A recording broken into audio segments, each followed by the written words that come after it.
Hi, I'm Abby with Coldwell Banker Tomlinson, and if you're wondering if you should buy a house this fall or wait until next spring, this video is for you.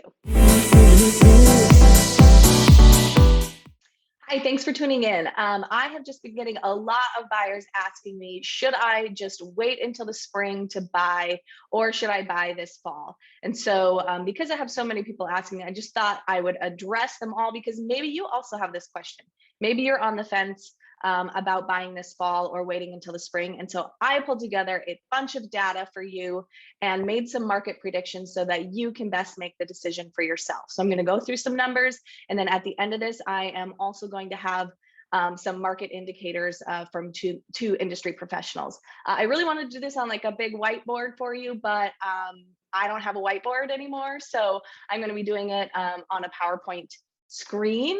So let me just go ahead and share my screen and get going for you. So there is the beautiful pavilion at the park. So purchase price, let's talk purchase price. So last October versus the spring of this year. So comparing the same time period last year as to this year, October of last year to May of the 2021, there was an increase of 18% in the purchase price. So today, that would mean if you were looking for a $350,000 home in October, that home will probably be around 400,000 by the end of April of next year. I predicted a 15% increase. Last year was an 18% increase, so I was even conservative based on previous year's data. Interest rates. So right now we're at about 3.25. There's lots of different thoughts about this, but 3.25 is very low. And so I tend to believe that we will see a little bit of an increase in interest rate coming in the beginning of next year. So I'm just averaging that it might be 3.75. Now talk to your lender professional for sure. But it will also increase your down payment because the purchase price is more. So I put a down payment of 3%.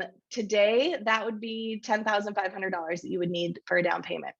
If you wait, because of the price appreciation, you're going to need to save about $12,500, so about $2,000 more to buy in the spring.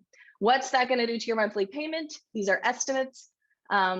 If you buy today, your monthly payment would be about $2,000 on a $350,000 home. But if you wait and that purchase price goes up and the interest rate goes up, you're going to be spending about $400 more a month. So what does that mean in the long term? So I did a 5-year difference because I know a lot of people are in their homes for somewhere around 5 to 7 years. So in just 5 years, that loan for the $350,000 home is going to be down to $286,000. On the $400,000 home, you're going to be down to $349,000. So what does that really mean? The equity gained today, if you buy today, in 5 years, the equity gained will be $63,000. Or if you wait until the spring, it would be about $50,000. And then what kind of interest does that mean? Because of the higher interest rate and the purchase price, in about 5 years, you're going to be paying about $70,000 in interest. If you wait, it'll be about $80,000 in interest. So that's a pretty significant difference in interest paid and equity gain just from waiting from now until October. So if you're really thinking about that, I would highly recommend that you talk to a real estate professional, ask for their input about your current situation.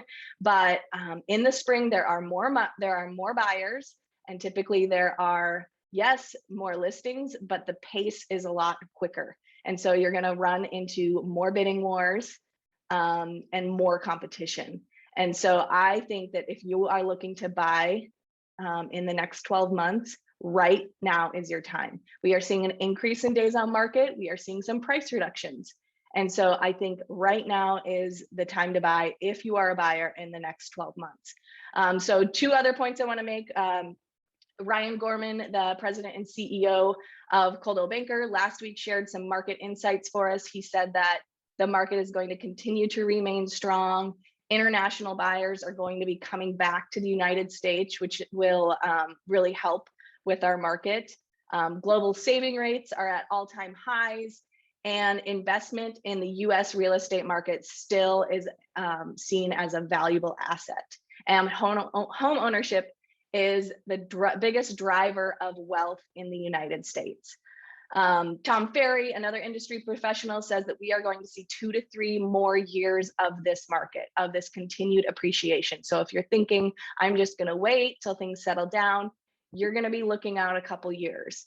And so that is just my advice. Talk to your real estate professional, reach out to me if you have any questions about your specific situation, and I am happy to talk through all of this with you. I hope you enjoyed.